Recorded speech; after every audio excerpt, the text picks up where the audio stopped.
All right, let's dive into one of the most powerful, and let's be honest, one of the most misunderstood tools in the financial world, options. Now, they can seem super complicated, but I promise, by the end of this, you're going to have a really solid grip on what makes them tick. So, let's just start with a simple question. Imagine you are absolutely convinced a stock is about to take off, or maybe crash and burn, but you don't really want to shell out all the cash to buy hundreds of shares. Well, what if you could control the potential of all those shares, but for just a tiny fraction of the cost? That feeling, right there, that's the whole magic of options.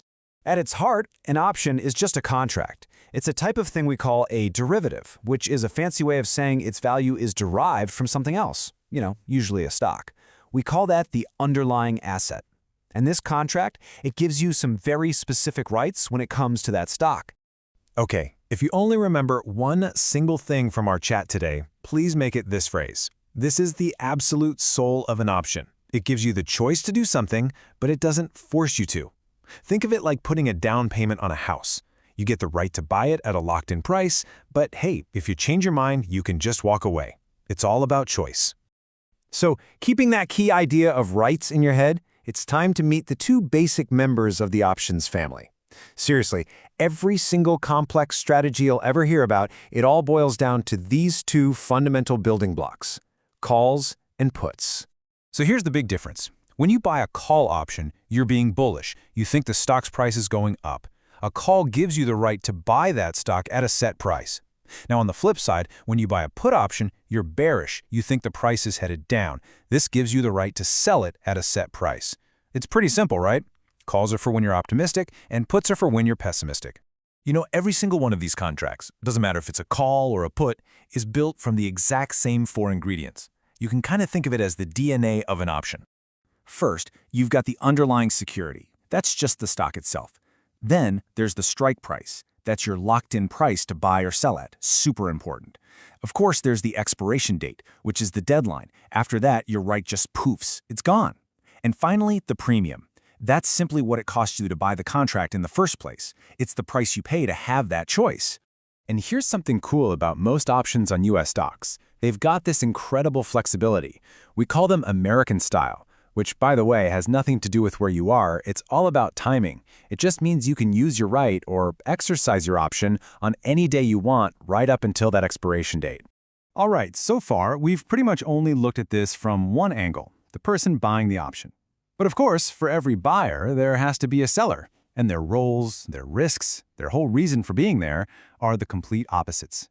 This chart really lays it all out. The buyer, or the holder, pays that premium to get the right. And here's the key. Their risk is totally capped. The absolute most they can lose is whatever they paid for that contract. But the seller, who we call the writer, is playing a different game. They collect the premium as instant income. In exchange, though, they take on an obligation. They have to deliver if the buyer exercises their right. And that means their potential risk can be massive, even unlimited. So why would anyone do that? Well, because most options expire worthless, which means the seller just gets to keep that premium as pure profit.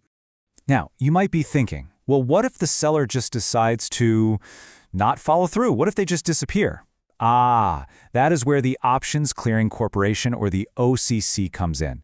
They are the ultimate financial middleman, the referee. They guarantee that every single contract is honored.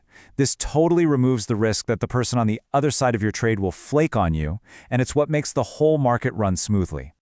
Okay, so we've got buyers, we've got sellers, and we have this guarantor making sure everything works.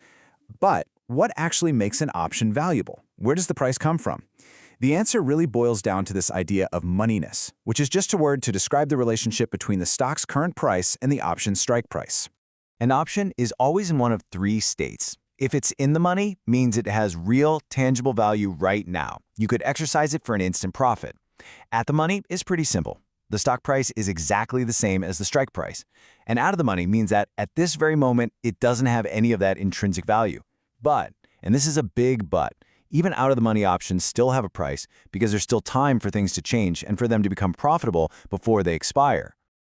So why do people actually use these things? Well, it usually comes down to one of three big reasons. You've got speculation, where you're making a big leveraged bet on which way a stock is going to go.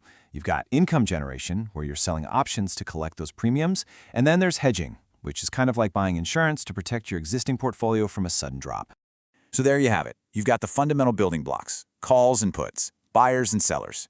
With just these simple pieces, you can build strategies for pretty much any market outlook you can dream of. Whether you're looking for aggressive growth, insurance for your portfolio, or just steady income. The question really isn't just what options are anymore, it's what do you want to do with them? Because that's where the real power begins.